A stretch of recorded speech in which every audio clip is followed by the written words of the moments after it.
Hare Krishna, Krishna Krishna, Hare Hare, Hare Rama, Rama Rama, Hare Hare. Hare Krishna,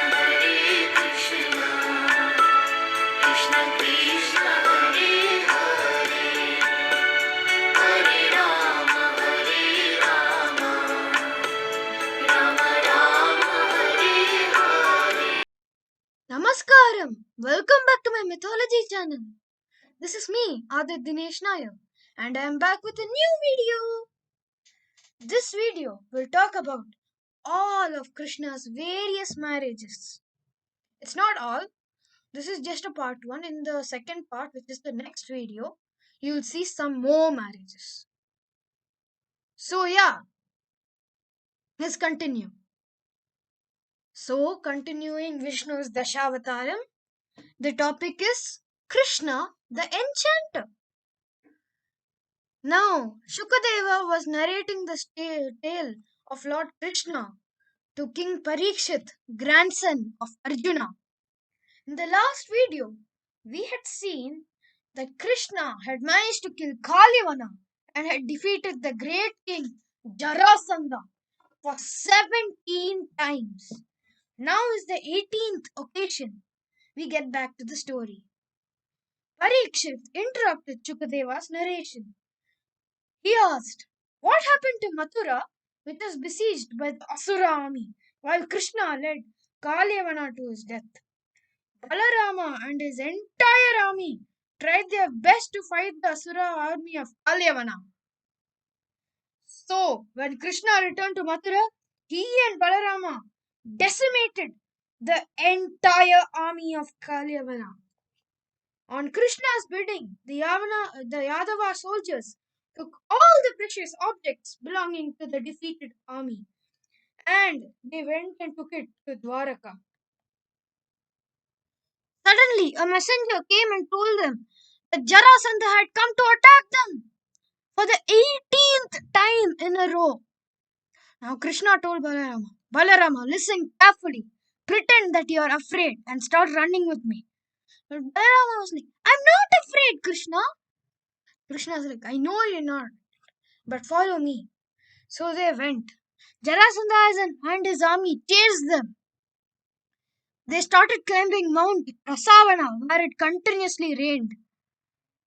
And Jarasandha and his army couldn't find Krishna and Balarama, so they set fire to the mountain. But since it always rained there, Krishna and Balarama were saved, and they jumped off and swiftly returned to Dwaraka. Now they lived happily in Dwaraka. After some time, Balarama married Revati, the daughter of Raivata. Meanwhile, Krishna had set his heart on Rukmini, the beautiful and lovely daughter of King Bhishmaka, the king of Vidarbha. Krishna thought, Rukmini has beauty, intelligence, and grace. She will be the ideal wife for me. Since the time she was a little girl, Rukmini too had heard of the exploits of Krishna. She said to her maid, everyone praises his good looks, valor, and virtues. He is the one I will marry. Rukmini had 5 brothers, Rukmi, Rukmaratha, Rukmabahu, Rukmakesha, and Rukmamali. We should look for a suitable groom for Rukmini, said Rukmi. One of them suggested, why not Krishna? But Rukmini did not allow her. He said, no, never! I shall not allow her to marry Krishna. Rukmini will be married to my friend Shishupala. Now it so happened that this very same Shishupala was none other than one of the gatekeepers, Jaya and Vijaya. I mentioned them in Varaha Avatar. This was their 3rd lifetime as the enemy of Lord Vishnu. Jaya and Vijaya had been taken birth after the death of Ravana and Kumbhakarna as Shishupala and Dantavakra, 2 to powerful kings. But Rukmini will not think about marrying that foolish and vile prince of Cheddi, which is Shishupala. Now Rukmini really wanted to marry Krishna, so she thought of a plan. And she called a learned Brahmana and asked him to please convey a message to Lord Sri Krishna. He said, "Of course, I will do it for you, Princess Rukmini." So then the Brahmana went to Krishna to convey the message of Rukmini. As soon as Krishna saw the Brahmana, he went and received the Brahmana with great humility. He washed his legs and made him sit comfortably. Then he came, the Brahmana, and told Krishna, "The reason I'm here is to convey a message from Princess Rukmini of Vidarbha. So, he has asked me to convey this message to you, O Lord. Here is the message." The Brahmana dutifully repeated the long message given by Rukmini. "O Krishna, with your handsome looks, noble nature, and wisdom, you are truly unmatched. I have chosen you for my husband. Honor me by coming here and accepting me as your wife. My brother Rukmi has arranged my marriage with Shishupala, but the very idea of being anyone else's wife is unthinkable. I suggest that you come to Vidarbha the day before the wedding and take me away forcibly." Such a marriage was called Rakshasa Vivaha and had social sanction. It is customary for the bride to be to visit the temple of Parvati outside the town a day before the wedding ceremony. "That's where you will be able to meet me," Krishna confessed. "I too have lost my heart to Rukmini, so rest assured, I will surely rescue her from my opponents." But he immediately said, "But there's no time to lose. I must call my charioteer. Daruka! Daruka!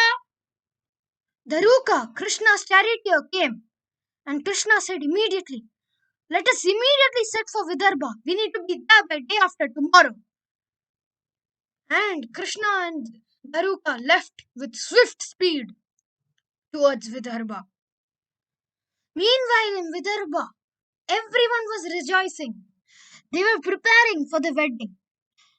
The front gate, or what was the entrance to the kingdom, was being decorated, and Rukmini was going through the sacred rites to do before the marriage. Shishupala too was going through the sacred rites. And slowly Shishupala's army came to Vidarbha. He and his friends were received with due honor. But Shishupala's 5 favorite friends also had accompanied him. They were Jarasandha, Dantavakra, Vidurata, and Paundraka, all of whom, as allies of Shishupala, hated Krishna. They discussed among themselves so that their joint forces will be ready for Krishna just in case he tries to get Rukmini.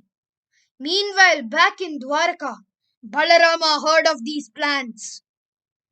He prepared his army and immediately chased out after Krishna. He knew he shouldn't worry Krishna like this. He knew his brother could handle everyone alone. But still, he wanted to be at his brother's side when he faced all the 5 mighty armies. Meanwhile, back in Vidarbha, Rukmini was starting to lose hope. She thought, maybe the Lord didn't think I was worthy. Why, even the venerable Brahmana hasn't returned. And she closed her eyes in sorrow. But when she opened her eyes fell on the Brahmana. The Brahmana came up and told, "Krishna is coming here very soon. He will surely take you as his wife." Rukmini was overjoyed. Meanwhile, some spies reported to King Bhishmaka that the Yadava brothers Krishna and Balarama were coming. Bhishmaka was surprised. He really wanted to welcome them with a grand welcome because he knew how good they were. He had no enmity with Krishna, so he set out with his people and received Krishna. And meanwhile, Balarama's army had also caught up with Krishna. Now the villagers all went to where Krishna stayed to get a glimpse of him. They wished among themselves that instead of Shishupala, Rukmini would marry Krishna. Meanwhile, Rukmini was being marched towards the temple of Parvati, and she prayed to the goddess. O goddess Parvati, please fulfill my heart's desire and make Krishna be my husband. And so she left the temple. Everyone was amazed at her sight. The kings stood so surprised. They were amazed by Rukmini's beauty. But the Rukmini hid her gaze, and when she looked again, her gaze fell directly upon Krishna. Now, Krishna carried Rukmini into his chariot, and he ran away by going in the chariot. All the kings witnessed this, and they did nothing. They were frozen, and then suddenly they regained their senses, and they went to attack Krishna. Meanwhile, Balarama and his army had also swiftly followed Krishna. Now the combined armies reached Krishna and attacked him. But Balarama and his army responded with vigor. Now Rukmini turned her beautiful eyes towards Krishna. They were filled with fear. Krishna said, O beautiful one, watch as your army destroys the enemies. And true to Krishna's word, Balarama and his army indeed did overcome the combined armies. Jarasandha and his friends retreated. Shishupala could not bear the grief of being separated from his bride to be. But Jarasandha told him, Calm down, Shishupala. Look at me. I attacked Krishna 17 times. I failed all the 17 occasions. On the 18th occasion, however, I have defeated him. So Shishupala was calmed down, and he calmly accompanied his friends out of the city. But Rukmi could not bear his anger. He shouted, How dare he! How dare he take away my sister! And he said, I vow that I will kill that Krishna and return back to the city only after I have killed him and saved my little sister. So Rukmi went to confront Krishna. But Krishna destroyed Rukmi's chariot and his horses and his charioteer with ease. Now Rukmi started shooting with a bow and arrow. But Krishna destroyed his bow and arrow too. Now he aimed his Shakti, but Krishna destroyed that too. Rukmi aimed the javelin, but Krishna again destroyed that. Now Rukmi got down from his chariot with a sword and shield in his hand, but Krishna destroyed that too. Now Krishna jumped down from his own chariot, ready to finish off Rukmi. But Rukmini came and said, O Lord of the universe, please spare my brother's life. Please. Krishna knew that he had upset Rukmini. So for her sake, he spared Rukmi. But he couldn't let Rukmi go without a punishment. So he first tied Rukmi up. Then he took a sword, cut out half of Rukmi's mustache and hair. It was an awful sight. Balarama was also filled with grief on seeing this. He could not bear to see him humiliated. He said, Oh Krishna, disfiguring a relative is as bad as killing him. Oh, please forgive us, Rukmini, for doing this. Remember that your brother deserved this. He was also said, Alas, the duty of a Kshatriya involves that he may kill his own relative in a war. So then Balarama let Rukmi go. But Rukmi could not get over his humiliation. He built a new city called Bojapat. He vowed, I will not enter Kundinapura, which was the capital of Vidarbha, until I kill that wicked Krishna and rescue my little sister. Now, after reaching Dwaraka, the formal wedding of Krishna and Rukmini was celebrated with due pomp. All the citizens of Dwaraka were happy to see Krishna being wedded. In due course, Rukmini gave birth to a son. He was named Pradyumna. Now, Shambarasura and Asura came and kidnapped Pradyumna, and he dropped the baby into the sea. But Pradyumna was swallowed by a fish, and next day, Shambarasura's own fishermen pulled out the same fish, and when they cut open it, they found Pradyumna inside. They took him to Mayavati, the queen's maid.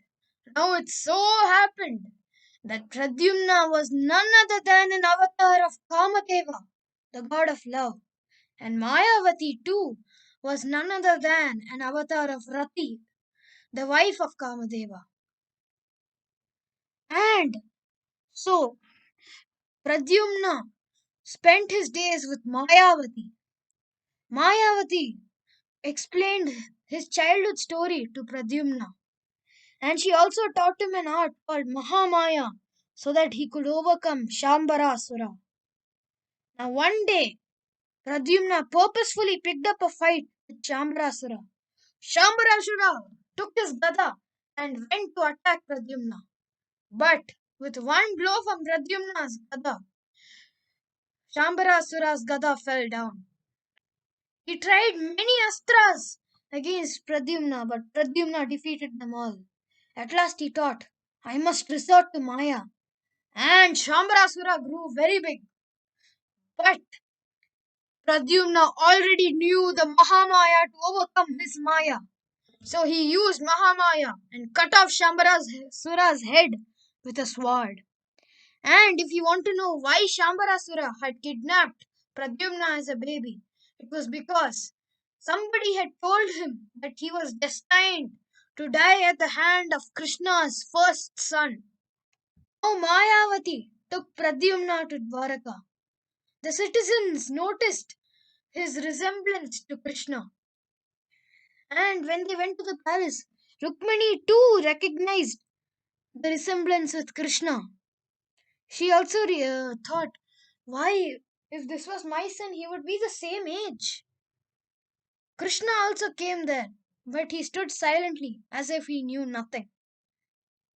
Then Narada appeared and said, This is your son, O Rukmini, snatched away by the evil Shambarasura.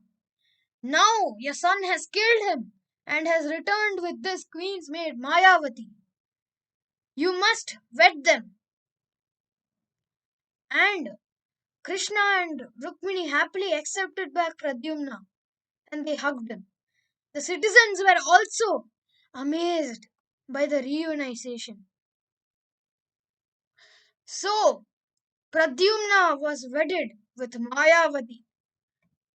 Now Shukadeva said, Satyajit had once falsely blamed Krishna, and to atone for his crime, he gave his daughter Satyabhama in marriage to Krishna along with the Syamantaka gem. But Parikshit said, Stop, stop, stop. No, no, tell me everything in detail. Who was Satyajit?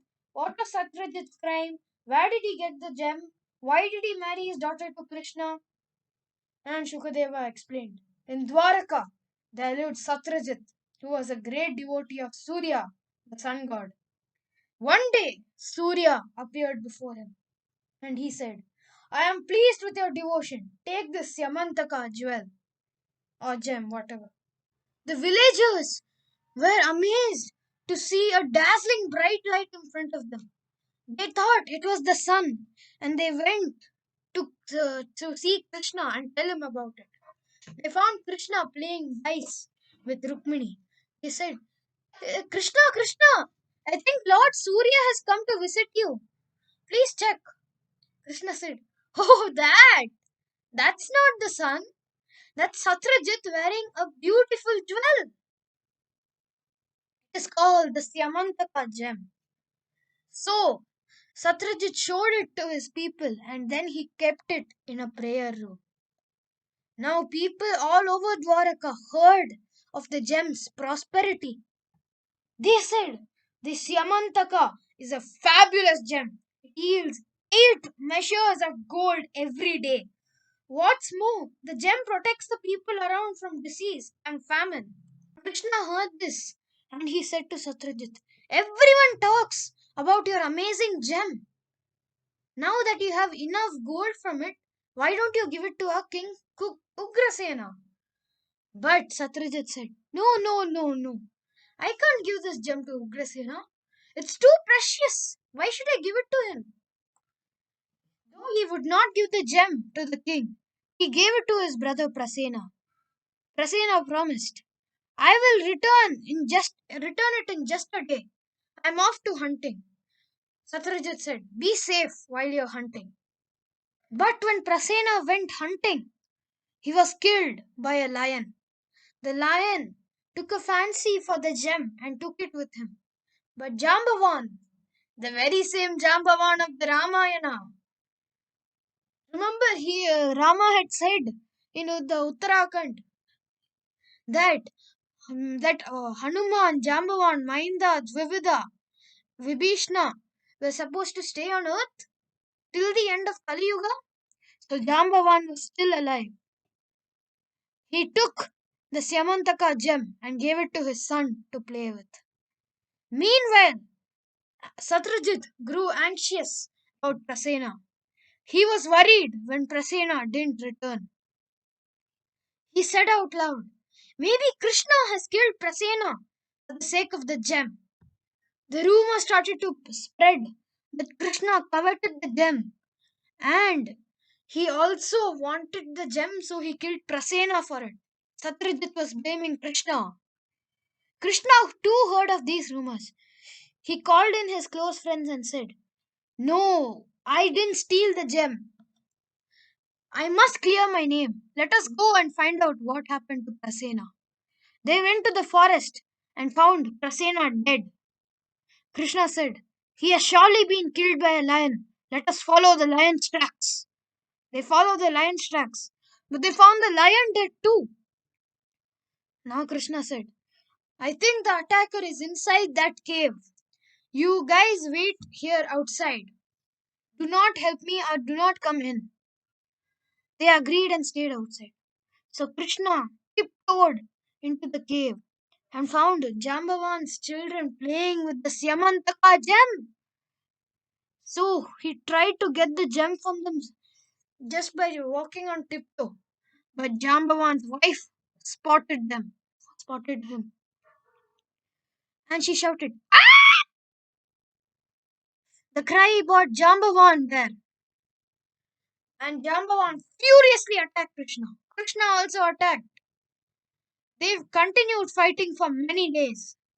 Meanwhile, outside the cave, Krishna's friends were beginning to lose patience. They thought, "It's been so many days since Krishna went inside that cave. Let us go and convey the sad news to Dwaraka." And so they left. But meanwhile, inside the cave, Jambavan met his match in Krishna. He realized at last that Krishna was none other than Lord Sri Rama. He bowed and said, "Forgive me, my lord. I couldn't recognize you." Krishna patted Jambavan affectionately and said, it's okay, Jambavan. I only came here for the sake of the Syamantaka gem. I need it to clear my name. I'm so sorry for disturbing you." Jambavan said, "I will not only give you the gem back, but I will also give you my daughter Jambavati. Please accept her in marriage." Krishna gladly accepted Jambavati and he returned with the Syamantaka gem and Jambavati to Dwaraka. And the Dwaraka citizens were amazed. They shouted, "Look, Krishna is back! He is back with the gem around his neck and a beautiful maiden with him. And then Krishna wedded Jambavati. Jambavati became Krishna's second wife. Now he summoned Satyajit to the court, and in front of King Ugrasena, he narrated how the gem had come into his possession. After hearing the story, Satyajit felt embarrassed for blaming Krishna. He thought and thought, and at last he decided. The love for my gem made me spread bad rumors about him, made me spoil his name. So, I am going to give him my jewel-like daughter Satyabhama in marriage. So he went to Krishna and said, please accept the Samantaka gem and my daughter Satyabhama in marriage. Krishna gladly accepted. He married Satyabhama, but he said, you may take the Samantaka gem, but you may, however, give us the gold that yields from the gem. So, on Krishna's insistence, Satyajit accepted the gem. Meanwhile, Akrura and Kritavarma were discussing. They were very angry. They said, what is this? Satyajit has married Satyabhama to Krishna. He had promised him wed her to one of us. Now he's married her off to that Krishna. They went to Shatadanva, who was another whom Satyajit had promised the hand of Satyabhama. Kritavarma suggested, Satadanva, why don't you kill Satyajit and take the Syamantaka gem? So that night, Satadanva killed Satyajit, and Satyabhama found her father lying dead, and she cried out, oh no, my poor father is dead, and the gem has been stolen. Krishna and Balarama had gone to Hastinapura.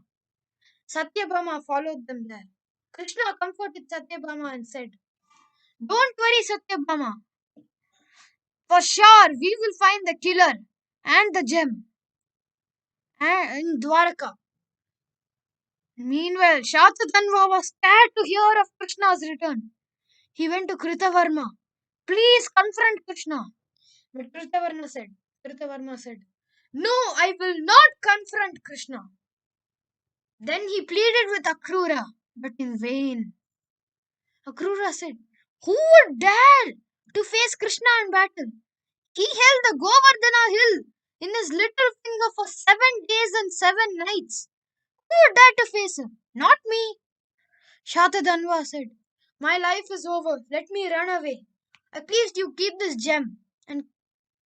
And it so happened that this Akrura is the same one which Kamsa had sent to get Krishna to Mathura for the first ever time. Not for the first time, Krishna was born in Mathura, but you know what I mean. So Shatadanva started running away. But Krishna and Balarama caught up with him. Balarama shouted, there he is! Shatadanva jumped down from his chariot and began to run. Krishna and Balarama too jumped down from the chariot and began to chase Shatadanva. At last, Krishna hurled his Sudarshana Chakra at Shatadanva, and Shatadanva was killed. They searched Shatadanva's body for the Syamantaka gem, but they couldn't find it. Krishna said, oh, he doesn't have the gem. We need not have killed him. Meanwhile, Akrura and Kritavarma had left the town. They were in hiding. But Krishna summoned Akrura to the court, and he said, dear uncle, I know you have the Syamantaka gem. That Syamantaka gem belongs to Satyajit's descendants, and therefore to my son. Krishna and Satyabhama's son, basically. So, it should rightfully belong to my son. But at least give the gem to me for clearing my name.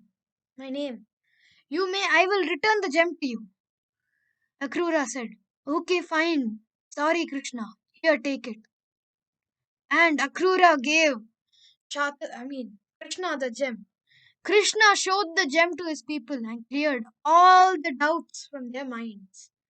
There, Shukadeva concluded his narration, saying, Krishna cleared his name and he happily lived with his 3 wives.